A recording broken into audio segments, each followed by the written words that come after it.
Welcome to the Chronicles of a Cheating Wife channel. A new story every day. Don't forget to subscribe. My name is Tom Jodd, and my wife is Linda. I'm only 5 feet 10 inches and 165 pounds, but I have my strengths. We met in college when I was 23, and she was 21. I served in the Army while taking classes to earn a double degree in economics and accounting. She majored in biology. My Army service did not require constant presence in hotspots, but it was dangerous. Our unit was assigned to carry out individual missions, often involving the punishment of someone who wanted to appear as a friend. In short, we were killers. My specialty was planning and close combat. I graduated at age 25, and 2 years later, I left the Army and married Linda. In 4 years, we had 2 girls. I worked from home, handling the accounting for some local businesses, and also did some sales from home. Linda was busy with the children, but when our marriage was 10 years old, she took a job in a local laboratory associated with the college. Both girls were in school, and I was working from home so she could return to a job she enjoyed. We lived in a house where I grew up. I've owned it since my parents moved to Florida. I bought it from them when I was in college. Some of our Army missions gave the unit a chance to get a good reward, which we divided into 10 parts, so I had the money to buy what was needed. One day at the end of February, we decided to go out with our neighbor friends for dinner and dance at a club afterward. There were 8 of us, and we all had babysitters for the kids overnight. Linda and I booked a room at a hotel associated with a dance club. She looked striking at 5 feet 6 inches, a slender brunette wearing a blue silk dress. We had a great dinner and were having a lot of fun dancing in the club when a group of 6 people showed up. One of them was a large, fair-haired guy, Mark Stevens, a professional midfielder for the local team. All the women at our table immediately noticed him. Stevens was with a charming blonde who had what looked like a large wedding ring on her finger. They danced together. Our friend June said she was a cheerleader for the team and engaged to Stevens. After they had been there for a while, I noticed Stevens looking at our table.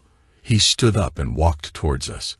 He immediately turned to Linda and simply asked her to dance, without even looking at me. I put my hand on her shoulder to stop her, but she got up from the table and went with him. She didn't even look back at me. I was more than a little annoyed.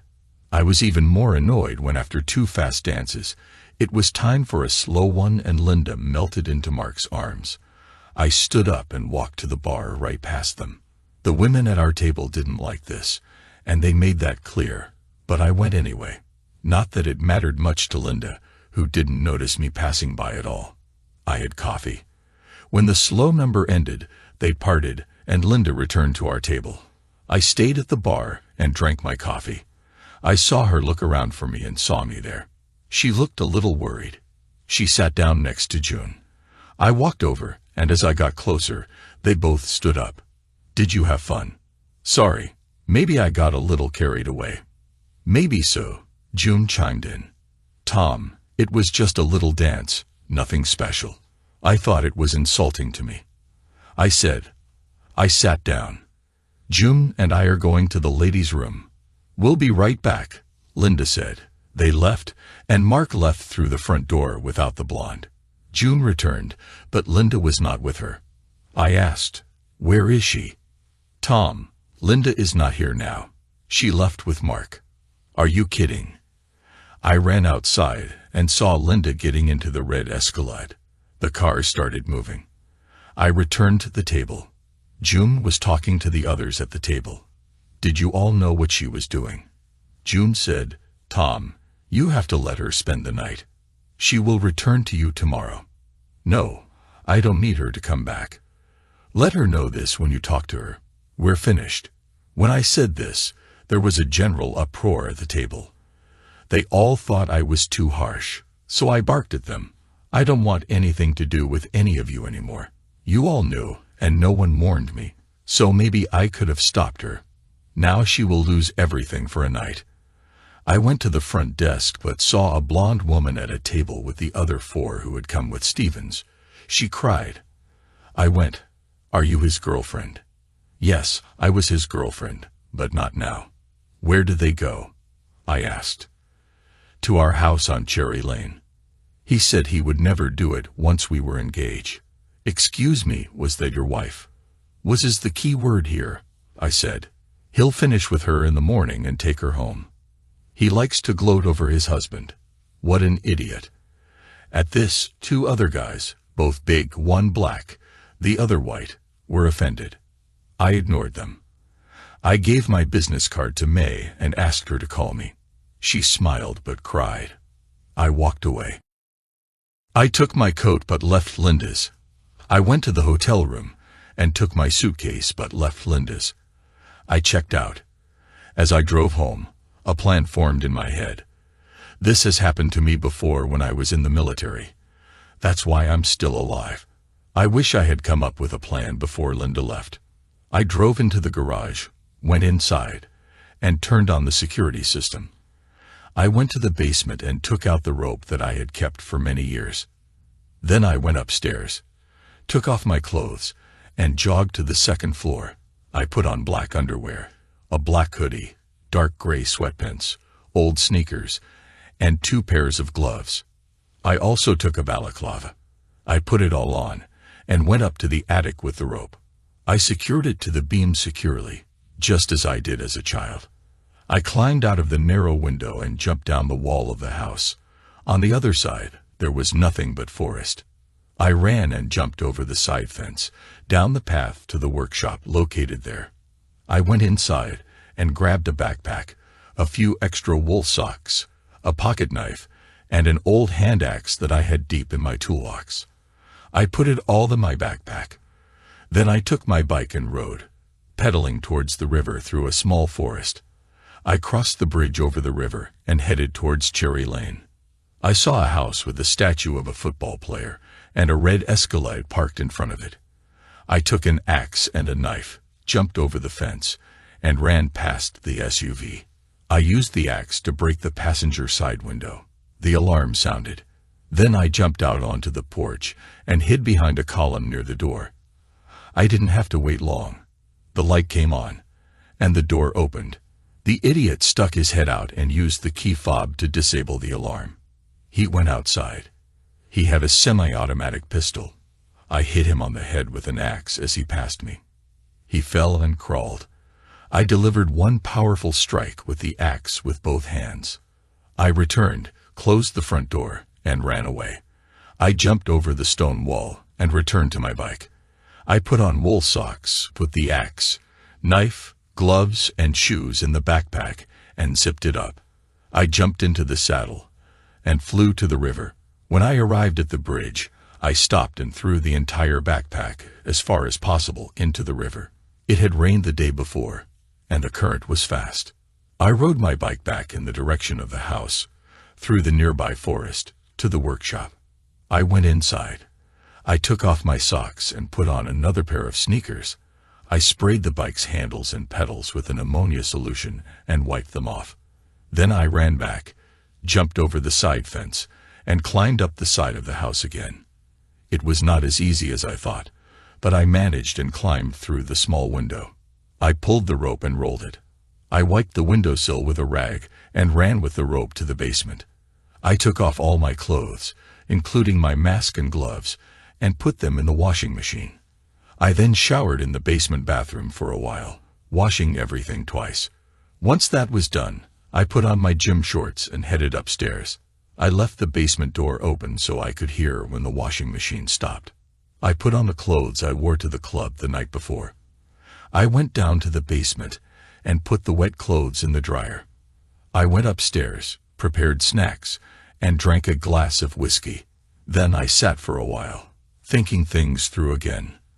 When the dryer stopped, I took the clothes upstairs and put everything back in its place.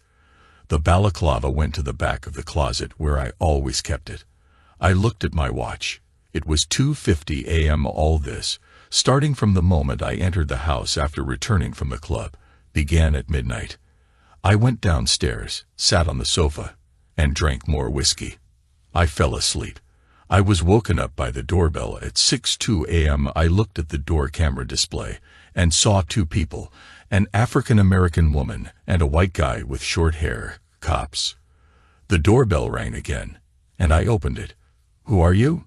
"You look like a policeman," I said. "I'm Detective Asper, and this is Detective Logan," said the black woman.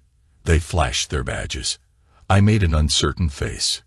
"Is this about Linda? He didn't hurt her, did he?"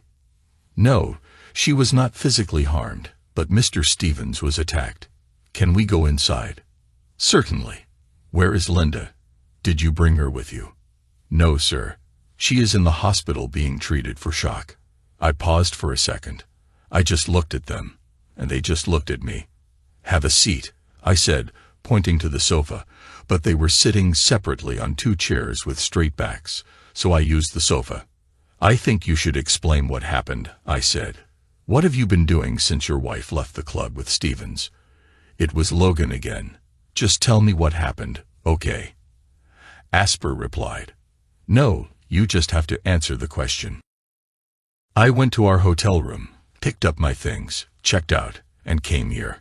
I drank myself to sleep on this sofa. You woke me up. Is there anyone else here? No. The children are staying with the nanny for the night. Did you make any calls? Write to someone you know to prove that you were here? Asper asked. No, but I never left, I replied. Asper looked around. I see you have a security system. What does it include? It covers all the doors. I think I can prove to you that I was here. Let me go upstairs, I suggested. They followed me into the upstairs office, and I sat down at the computer desk. I showed them the system, and they watched me upload data from 6 p.m. until they arrived. I gave them a quick look. The system was targeted to all 3 doors, the front, side, and sliding patio door leading to the pool. The side I went down had no door, looked out onto the woods, and had 2 large windows, neither of which opened, so there was no surveillance there. We'll have to take this computer, Logan said. Why? Because you could have ruined it before we got here, he explained. Okay, but I can't give it away for more than 1 day. This is a work computer, and I need it. I have a replacement, but it won't last long. Look at me. I'm going to download some stuff onto this external drive, including what I just gave you, I said as I did it. They wanted to look around, and I let them but insisted that they stick together and be with me. They took a few pictures and then left. It was 7:10 a.m. I called Linda's parents, John and Stephanie. They lived next door, but were at their house by the lake at that moment. I told them what happened, and that the police said Linda was in shock at the hospital. John was simply stunned by what Linda did, while Stephanie might not have been all that surprised. Are you going to see her? Stephanie asked. No, sorry. That's why I called you. I really don't want anything to do with her after what she did. It's bad that the guy was attacked, but it's not my fault. Apparently, he's done this kind of thing many times. When she gets out of the hospital, she needs to stay away from me in the house. We can arrange to have her things moved, I explained. Why don't you move, and she can't stay? The children live there all their lives, John suggested. This is my home. This is not community property acquired during marriage, I asserted. John was a lawyer, and I assumed he would try to work something out. You just had to wait, he said. That's pretty cruel, Tom, Stephanie added. Not as cruel as what she did to me, I replied. The conversation ended there. Then I called my parents in Florida. I told them as best I could what happened. They were also shocked by Linda's behavior. My dad turned on the TV and told me there was news about Stevens. They said that he was attacked and killed in his home. This is not news to me, I thought. The phone rang. It was a landline. It was Judy. Tom, where is Linda? We heard that Mark was killed, she asked. She's in shock in the hospital, as the police told me. You saw her? I replied. Which hospital is she in? She inquired. I don't know, and I don't plan to date her. Do not be like that. She needs your support, Judy said. She will never get any support from me. I don't care if her big night was ruined. If it was ruined, I retorted. Judy hung up. I showered again and got dressed to go pick up the kids from the babysitter. It was around 8:20 when I got there. I discovered that they had not heard anything about the evening's events. We went home, and they wanted to know where Linda was. I don't think she'll be here today. She has something she must do. We'll just spend the day without her. Dress for football, I said. I took them to the soccer complex where they had games at noon and 1:30. I was pretty relaxed watching them play. Michelle, the youngest, was quite nice. Laura, not so much, but she tried really hard, and it was good exercise for them. After the games were over, we bought ice cream and went home. There were several messages on my mobile phone. I had the sound on mute while I was hanging out with the girls. One was from Linda's parents, telling me that she was at St. Jude's and was unresponsive. One was from a doctor at the hospital, asking me to call. One was from Judy. She told me that Linda was at the police station and wasn't talking to anyone. She said I should probably cool off and bring the girls to her. I told the girls that their mom was in the hospital and that she was unharmed, but emotionally traumatized by something that happened the night before. I wanted to know what happened, I told them. Your mother went with a famous football player to his house last night to have intimacy. There's no other way to say it. I thought about hiding it from you, but I decided that you would find out. While she was there, someone attacked the football player, but apparently not her. But she must have found him or something, because she's in the hospital in shock. They weren't sure if they wanted to go to her, but I told them to get dressed, and we went. I called the doctor back, Laura Thompson. She said Linda was traumatized and was currently in a catatonic state.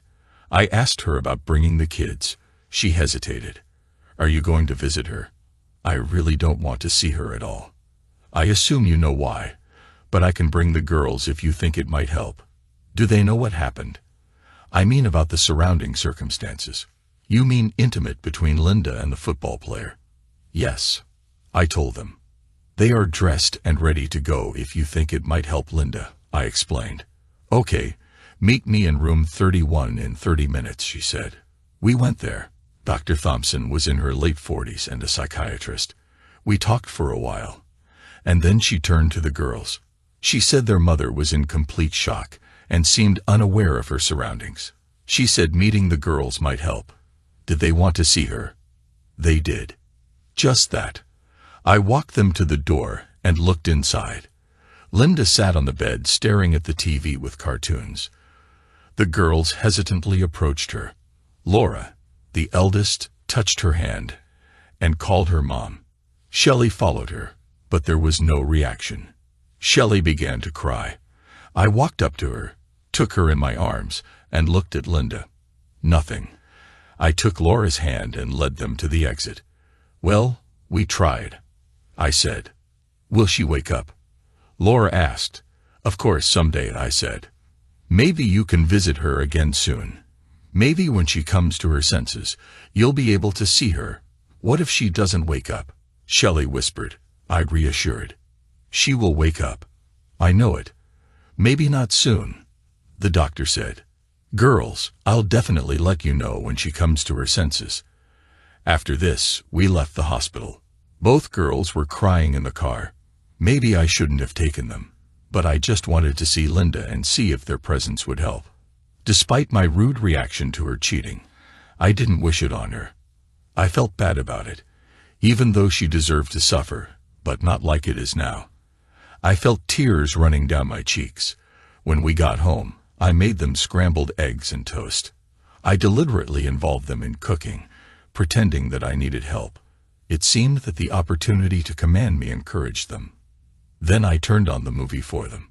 I went into my office and called my friend to see if I could get any information about what happened at the Stevens house after I left. He was a public defender and good at his job. He said I wouldn't be able to get police reports, but he had an idea. Ambulance mileage reports were publicly available. I asked him to answer if he could, and we hung up. An hour later, my lawyer friend called back. He said he emailed me information about calling an ambulance. I told him about the police visit. He said that if the security system showed that no one had come or gone, I probably wouldn't have anything to worry about. But he also said that the police might get a search warrant or might want to talk to me again.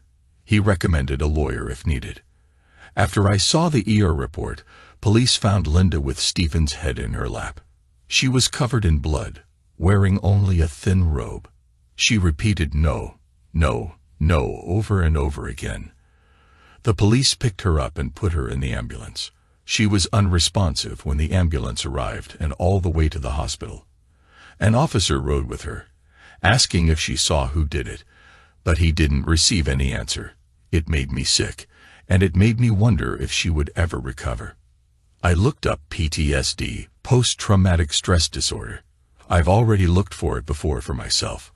I have studied the shock-induced catatonic state. It seemed that people usually recovered from a catatonic state, but could suffer from PTSD for years. The lawyer, Joan Drake, made an appointment for me on Monday morning at 9:30. She gave me her mobile number in case the police arrived early.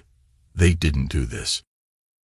The girls and I spent Sunday goofing around as I tried to convince them that Linda would return eventually but would still need our help. For me, I wondered what her reaction to me might be when she had it. I was pretty sure she didn't see anything, and if she really saw something, it would only be a man in all black and a mask. But maybe she will assume that I did it. I did not know. On Monday, I took the girls to school. I followed local news coverage of Stephen's murder. Linda's name was not mentioned, but it was said Stevens was entertaining a married woman when he was attacked outside his home. A neighbor called the police in response to Linda's screams. Until now, no one other than the authorities had linked Linda or me to the murder, but I assumed that this would change over time. Joan Drake was a graceful blonde of about 45. She was also quite edgy, just like my friend said. I told her the story from the beginning and gave her a copy of the ambulance report. She was shocked. She stared at me. I looked back at her and simply said that the police had a copy of the CCTV footage and that it had not been tampered with. It showed absolutely no one coming in or out between the time I got home and the time the police came. I asked her to return my computer because I needed it for work. I gave her the advance and listened as she called the police station and asked for Detective Asper. "Hello, Detective," she said. "This is Joan Drake. I'm calling about Tom Judd. I want to know if I can return his work computer." "No, I think you had enough time to see if there were any changes. You know there weren't any." "Okay, I'll send someone tomorrow morning to pick it up from you." "No, I'll send someone from the office." "He won't come." I raised my hand. I mouthed, "I'll come." She nodded. "Okay, he'll be there at 9 o'clock. When she hung up, I told her that I would not talk to the cops and that I would have my phone with me to record conversations if there were any. I left that afternoon. The girls returned home from school and immediately asked about Linda. I already called the doctor and no significant changes have occurred. They went about their homework. Later, we got pizza delivered. I told them that if their mother didn't come home soon, I would have to learn to cook. This caused laughter. I'm actually a good cook, just never made it at home. When her sister came upstairs, Laura asked me if I could forgive Mom for having intimate with another guy. "Maybe," I said. "I really don't know right now. I just want her to feel better." Then the landline phone rang. It was Jim Beeman from the newspaper.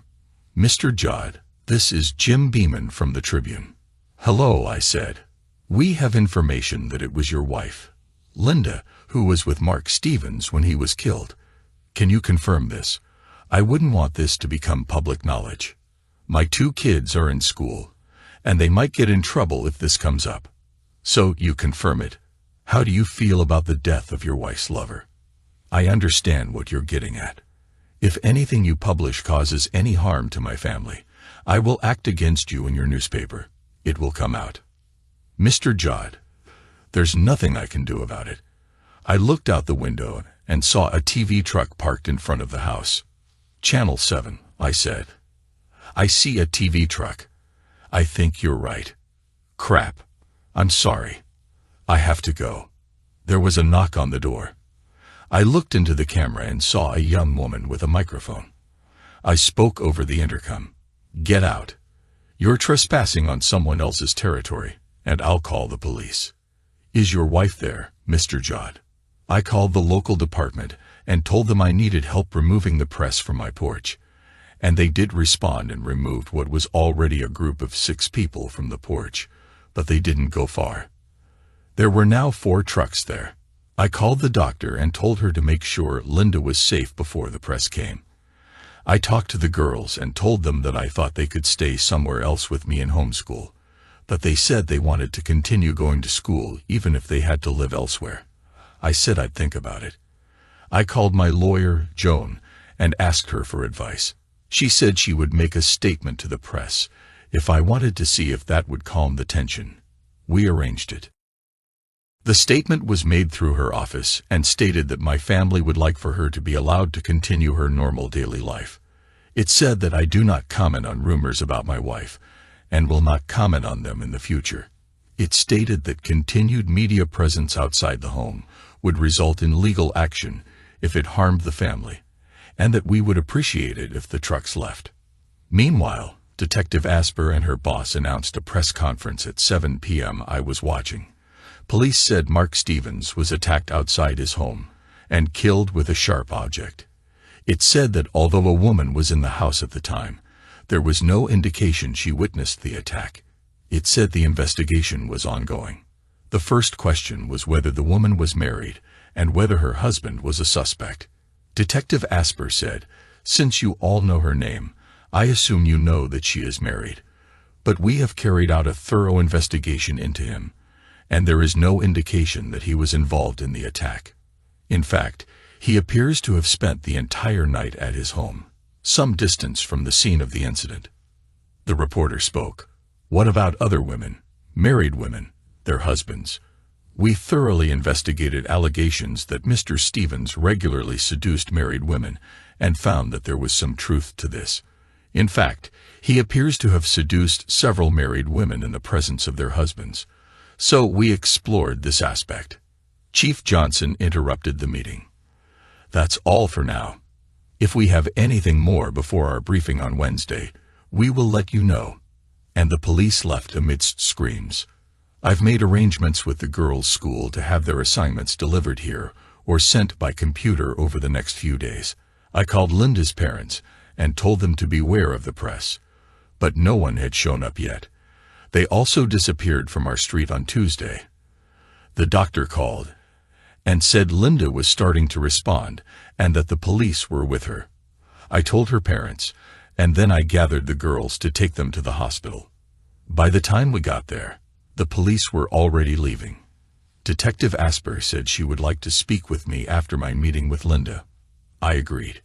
Linda still seemed stunned. She greeted the girls with a smile and hugged them, but she didn't look at me.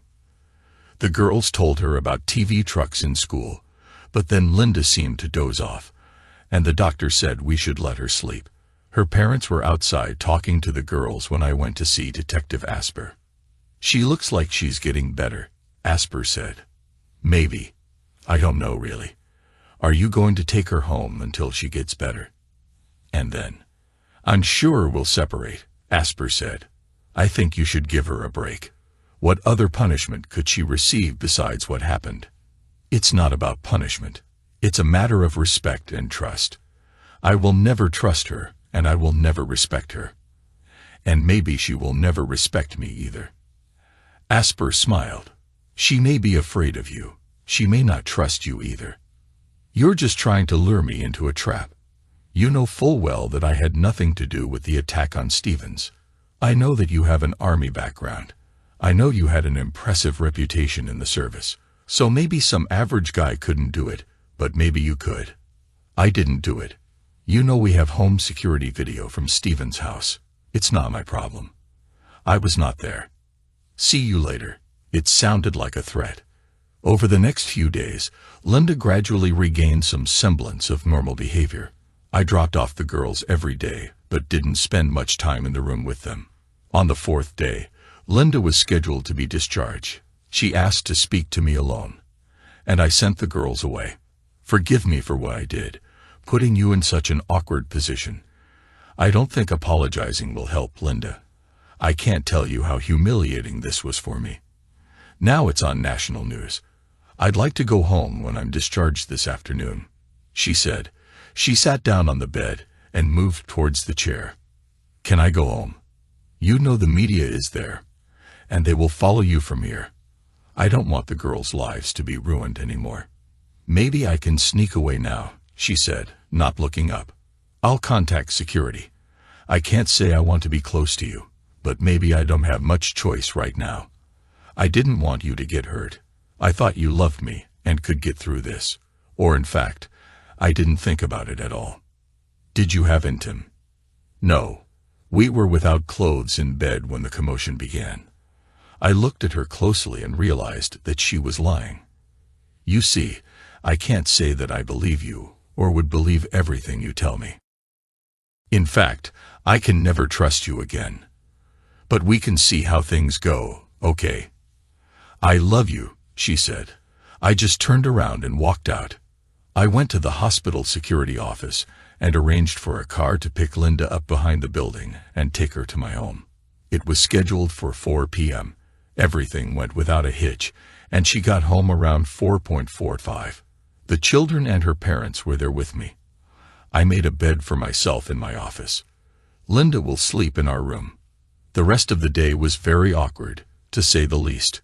Her parents did not quite understand how to behave in this situation. Linda, her mom, and the kids were playing Monopoly in the living room. Her father wanted to talk, so we went to the patio. What are you going to do, Tom? John asked. I really don't know, but there's a good chance we're finished. You must try to forgive. You have loved each other for so long, and you have a wonderful family. I know, but I wonder if we've really loved each other for so long. If she loved me, she would never have done this. She said they didn't have intercourse, she said. So how should I know? She was there with him for quite a long time. Well, it might have made a difference if he hadn't used protection. She may have an illness or be pregnant. Damn, I didn't like this thought. She can stay here for now, but you may soon want to look for some other solution.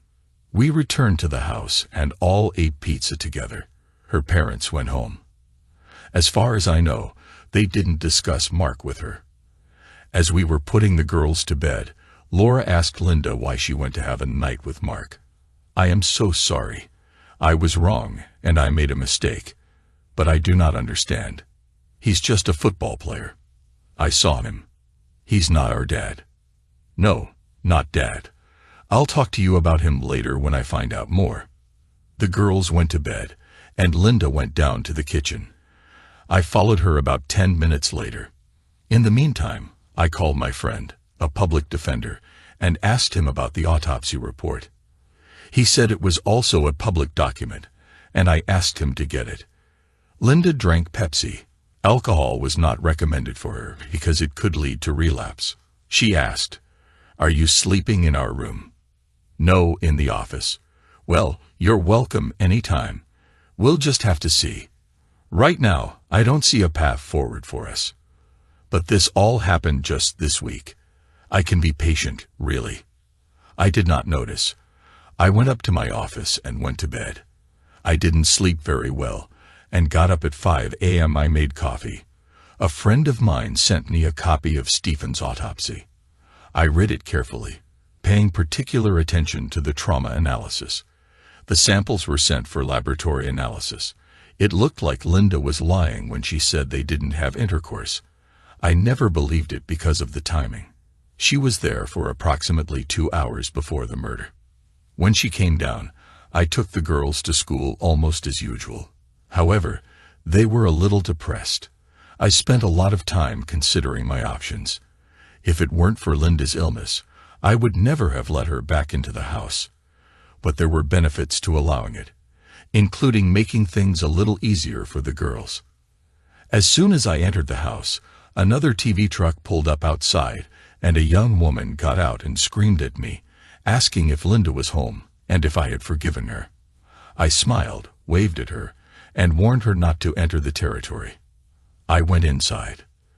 Linda baked some cookies and offered me one, which I took. There is a TV truck outside. They don't know you're here, and maybe they shouldn't know. What do they want? They already published my name and what I did at his house. Can they do any more harm? Unsure they can come up with something. I looked at her. I was wondering what to do with you or us. I'd like you to write down for me exactly what happened last Friday, from the moment that idiot walked up to us until you ended up in the hospital. This doesn't have to happen right now, but it should happen quickly if possible. If it's too traumatic, skip the part and write later. I will try. I also need to call and see if I still have a job. Why would they fire you for cheating on me? Why should they care? Well, I was gone for a whole week. She called and was told she could take a week off sick and the next week off. She went to her bedroom and sat at her desk, typing on her computer. I left her alone and went to my office, where I began to study the autopsy materials. I made sure I would get the test results, but probably not for a few days. Linda was trying to act normal around me. That much was clear, but I thought she must have some questions about what happened. Our routine life continued for 2 days until I received the test results.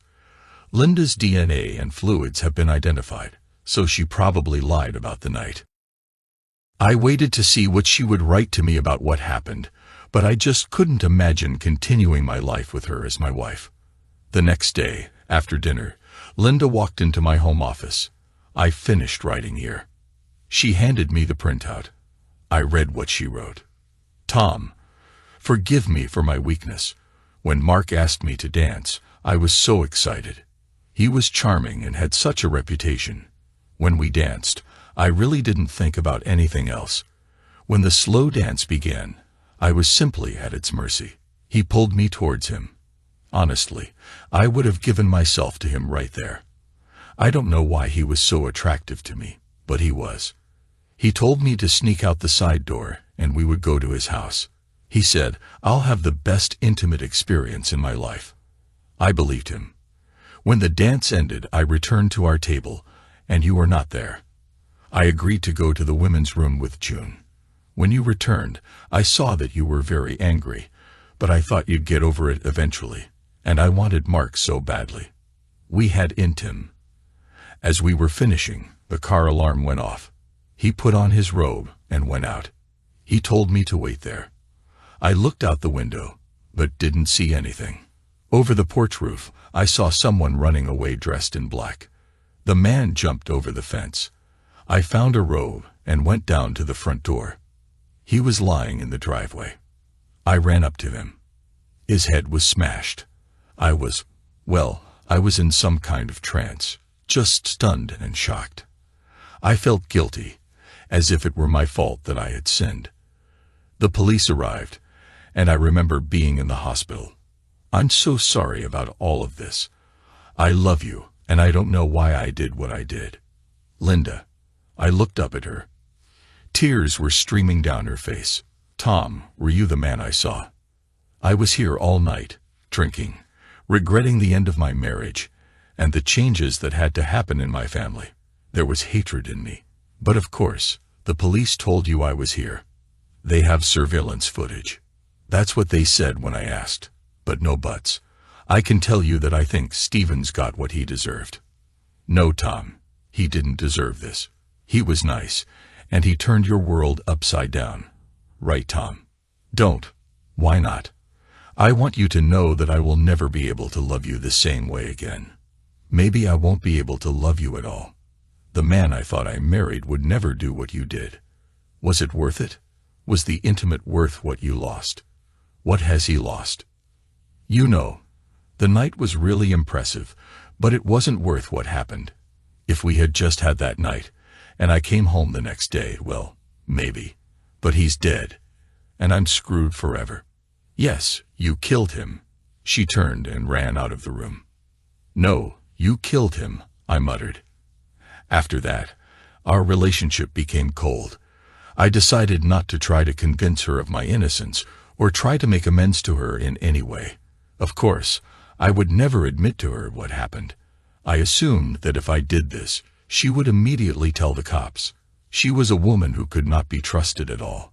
She just told me that if Stevens hadn't been killed, her night would have been worth the consequences. Maybe not in such terms, but still. A few weeks later, I filed for divorce. I asked for custody of the children so they could stay in the house. Linda still had a job, so I didn't ask for alimony, child support, or free visitation. Linda recovered enough that I insisted that she move out. She went to visit her parents. I served her there. Soon after, her father called. He wanted me to take the papers, and Linda was desperate. I told him she deserved to be desperate and should get a lawyer. He was very angry, but I didn't know if he was angry with me or her. He asked about visits, and I told him she could come any night and stay until the kids went to bed. Linda showed up the next day at 5. I made some macaroni and cheese, and we ate with the girls. We played a few board games with them and put them to bed. After that, Linda wanted to talk, but I was not in the mood to talk. "We need to figure this out, Tom. It won't do the girls any good if we're apart. They will have to adapt. You can find a place where they can come to you.